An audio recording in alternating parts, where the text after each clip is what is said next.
আসসালামু আলাইকুম, আমি আলফিয়া মাম। আমি এসে গেছি একটা নতুন রেসিপি নিয়ে। আজকে কী বানাবো বলো তো? আজকে মেথি শাক আলু দিয়ে ভাজি করবো। খুবই টেস্টি, খুবই ভালো লাগে। সাদা ভাতের সাথে গরম গরম ভাত থাকবে, খুবই ভালো লাগে খেতে। তোমরাও যদি পারো তাহলে আমার রেসিপিটা দেখতে হবে, তাই না?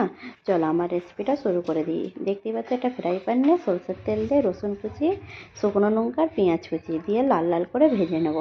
লাল লাল করে ভাজা হয়ে গেলে এর মধ্যে আমি আলু দিয়ে দেবো। আলুগুলো আমি কিউব করে কেটে নিয়েছি, ঠান্ডা পানিতে ভালো করে ধুয়ে নিয়েছি।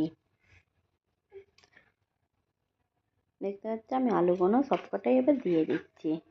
এরপর আমি আলুর মধ্যে দিয়ে দেবো নুন, লঙ্কার গুঁড়ো, হলুদ গুঁড়ো, আর কিছু দেবো না। দিয়ে এভাবে আমি নাড়তে থাকবো। তোমরাও বানিয়ে আমাকে কমেন্টে জানাতে পারো, আর একটা শেয়ার লাইক করে দিও। যারা নতুন আছো তারা ফলো করে দিও।